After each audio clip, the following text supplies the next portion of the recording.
Thanks for spending your afternoon listening to this really enlightening and entertaining subject, budgets, the one we all love to hate, I see. Okay, as he mentioned, I'm with Chevron Phillips Chemical Company. That is a 50-50 joint venture between Chevron and Phillips 66. I have responsibility for all of the resins and catalysts that go into the polyethylene market, and that really is our largest business. There we go. These are just a few of our sites, our manufacturing locations. We also have sales, marketing, and R&T sites. So we're truly a global company. What I'm going to talk to you today, though, is about our essentially budgeting from a patent portfolio standpoint. We don't have a huge trademark portfolio and hardly any copyrights.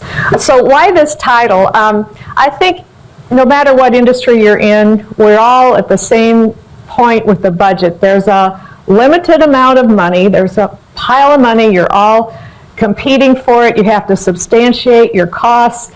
In the past, it's been really hard for us to substantiate what we actually need.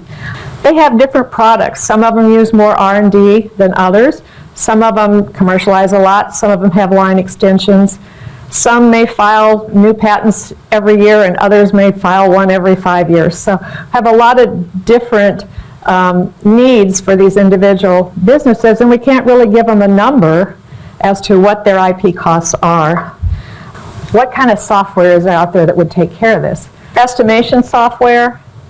It was IP Global, and it's good for individual countries when you want to figure out how much it will cost, but you know, we'd have to go in and figure out for every single country and then add it all up. So we kind of decided we'll do this on the law of averages instead of trying to get down that discrete. Portfolio Estimator by IP Global. I think they're called Quantify IP now. This actually had a system that you could look at your whole portfolio, not just the individual foreign countries. So we tried it. It lets us make some assumptions about how many applications we're going to file each year, and then it calculates what foreign filings you have, the prosecution you probably have, and the costs that will be generated by those. But then it also takes your whole portfolio that is in your docketing system that's pending or that's issued but still in effect, and it calculates cost over the life of that patent. So I could go out 4 years now and see that I had some pretty good data there, and so that's worked for us really well, including we were able to track our actual expense, continue to track our actual expenditures each month, and then we still had that comparison sheets. So this is just a screenshot of what it is. They have a number of things across the top, but the thing we use the most is reports. We can develop specific reports based on what it is we want. And it took about 6 months to implement, mostly because of our IT system. And so now it's given us some easy access for our Assistant General Counsel. In fact, our General Counsel, the scary thing is he thinks it's so good that if we're ever off very much, he's going to wonder what happened. He came to my office today and said, this is working really well. I wish we could do this for litigation and other things. And I think one thing I might mention is that we didn't have any charges for updates. And the cost for the system, it's an annual subscription based on the number of the number of cases in your portfolio.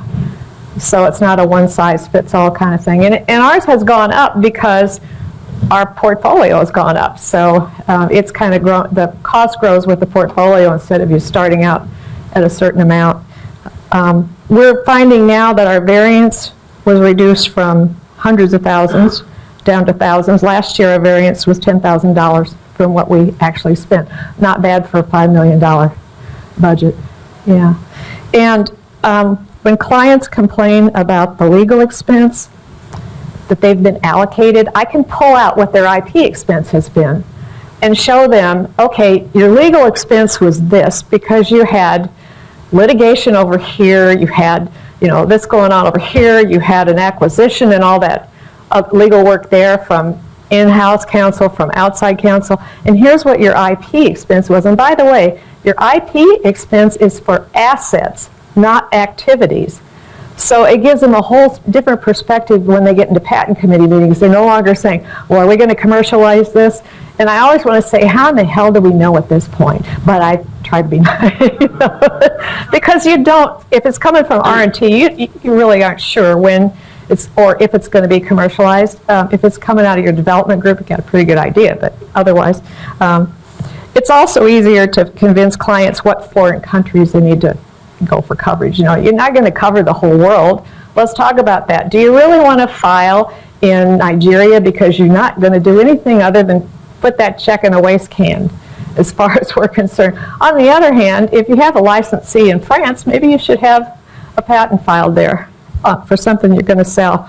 And the most important thing for me was I was really able to justify those quarterly variances. You know what I've learned over the years is that finance people, they just love spreadsheets, and they just get so excited about these pivot tables we can give them now. So those and graphs we can show them, so we can go in and say, okay, we're down this quarter, and the reason for that is, but see, we're going to be back up this quarter, as the figures show over here. So they're good with that. Here's our continual reality check, I call it.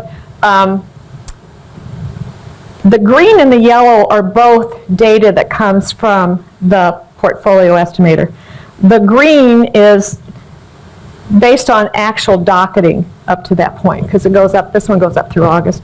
The yellow is still an estimated projection. And again, that's based on your whole portfolio that's still pending, that's issued, and then also what you've just recently filed. This pink across the bottom, that's the actual. And we input that every month as to what our actual expense was that month. And then the white that I somehow didn't get a color in, that's your portfolio estimated projection from up above there. And then the pink over here is your grand total, and the blue up above would be a grand total. So we can watch all year long. And it's been interesting to watch how they come together. The first 3 months, you're like way apart. And then as you get closer, it gets tighter and tighter. So for instance, right now I'm looking at the end of the year and working with my boss. We're saying, okay, we're still under budget. So maybe what we want to do is have our law firms in December bill us in December, because normally those bills come in January. Because we know we've got this budget this year, and next year we've been told it's going to be cut. So that's been another thing that's been really helpful for us. Okay, so the products and resources that we're using, I mentioned the Quantify IP, the portfolio estimator. That's, to summarize, it's for issued, pending, and forecasted patents. We can set up scenarios, and we can actually say what countries these different technology groups are going to file in and how many patents we think they'll file in there. So I think we have time for some questions. Anybody has any?